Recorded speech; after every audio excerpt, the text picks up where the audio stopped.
You recording? Yes. Alright. Painting. Well, getting on the ladder, you need to be agile. You need to be ready to sweat, especially in the summertime. Anyway, this is called cutting in, and you can see all the corners lined in or whatever, and paint around there. You take the small roller and work around things, and then you take 9-inch roller, finish it out. Now the key thing with cutting in toward the ceiling, especially popcorn ceilings, I tell you, I hate messing up because sometimes you have to paint the whole ceiling. Because one little spot, depending on the client, that's a nail popped out that needs to be beat in and mudded over. But I want to show you cutting in right quick. And you can always pop that in after it dry. It don't take about 5 minutes for this paint to dry. So you spread it out as far as you can, and then you pull. And you keep a rag in your pocket. Now this stuff, ain't no rag gonna get that. You can try taping that ceiling, or they have what is called a Sureline paint edge guard. That works too. But you want to flatten it out, slide it up, and then pull. You gotta make sure some paint on there. If ain't no paint on there, you ain't pulling nothing. I like Wooster, Purdy, and I'm not getting paid to advertise for them, but or Home Depot's best brush. You get a sorry brush, you're wasting your time. Because you're going to paint over stuff over and over again. Now, once you see how I'm putting that out, because you're going to have runs, because there's going to be a lot of paint on there. And then seeing the paint on the brush like that, you want to pull that off, because eventually it's going to dry up in your brush and start leaving little crumbs and stuff like that. And you just want to flick them off. Now I'm redoing the floors in here too, so that's why I'm painting now before I put new floors in. So, and that's why I don't have any tarps now or whatever. Now if some paint get on the toilet, the finish on the toilet, you can easily wipe that off. I always keep a wet rag. Oh well, I don't know where it is, but I usually keep a wet rag, not wet, but a damp rag in my side, and for mistakes or whatever, and that helps when you mess up or whatever. Some people don't care about closet areas, but you want to make sure that you're doing how you do anything is how you do everything. Now you gotta be able to notice the difference between drying marks and just like that unfinished marks or whatever. So that'll be rolled in, but you want to make sure you may not be able to get that angle, Mike. Give me a rag, Mike.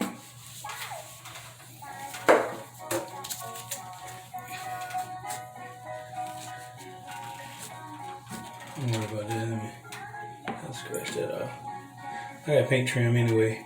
But the key thing about when you paint and trim, which is going to be a lighter color, and you have to go over it when you done made a oops on it, meaning a mistake, you got to paint that several times, which, because that when you're going light over dark, so I don't like making mistakes, period. You know, you never know, don't maybe like, hey, trim look good as it is. Oh, one other thing, for prepping, you want to have a 5-in-1. Grab that 5-in-1 on the bucket around me. On that paint bucket.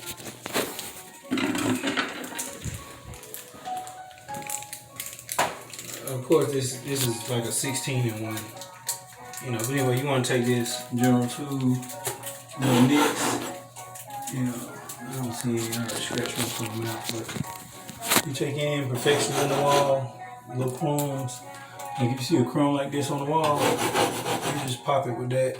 And then if you have any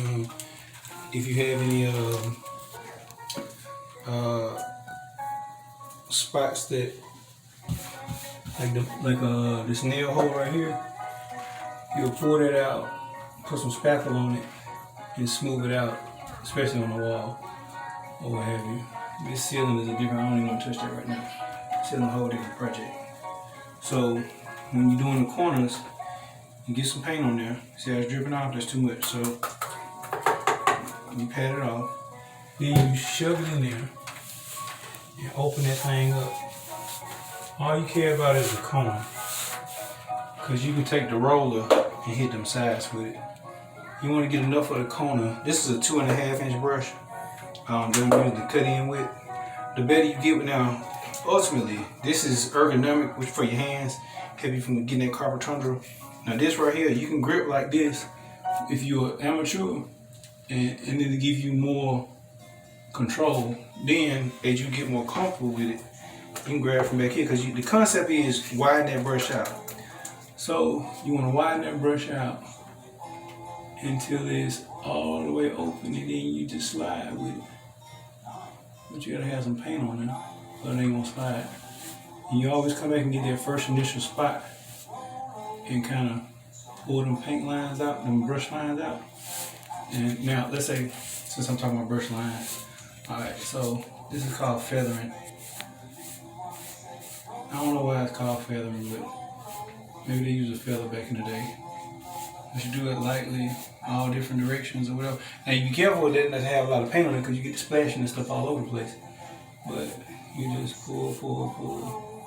Because when it dries, by the time the roller get hit it, you know, it'll probably be a line in there or whatever. So anyway, that's my little painting lesson. And you always want to cut in either before or after, or while you got another person rolling. My son is rolling while I'm cutting, so we working around each other. I rolled and cut all that with this roll around the toilet or whatever. If you're not confident with taking up stuff, toilets and whatnot, then I suggest you figure out a way to paint around it. Like I did that hose down there. Show me the hose down there at the bottom. I did that hose, but you gotta turn that water off or whatever before you take the hose, and then hand tighten it back up, since it's a toilet hose. That makes it easier to paint around it. Also,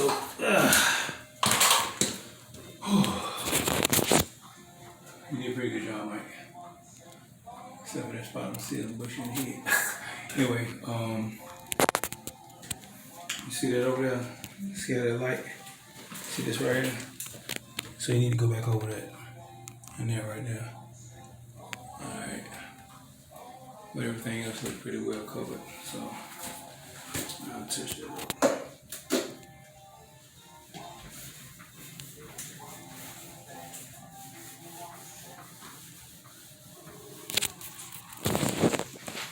And you always want to take the electrical covers off, because guess what? You may make an accident.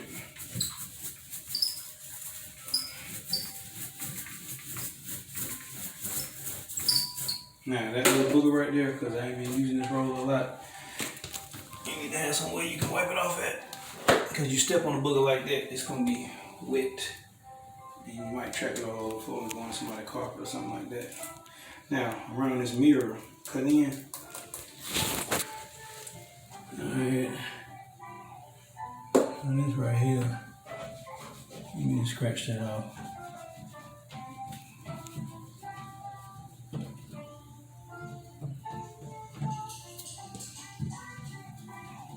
Anyway, I think I missed a spot over there somewhere.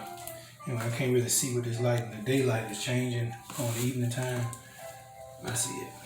So I want to pull it, get close to the mirror, because I'm so close to both corners.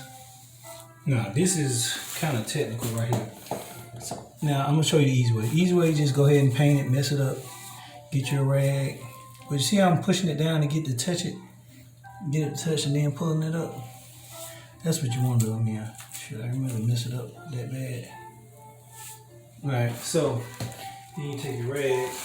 It's better wet. So I just try and damp it.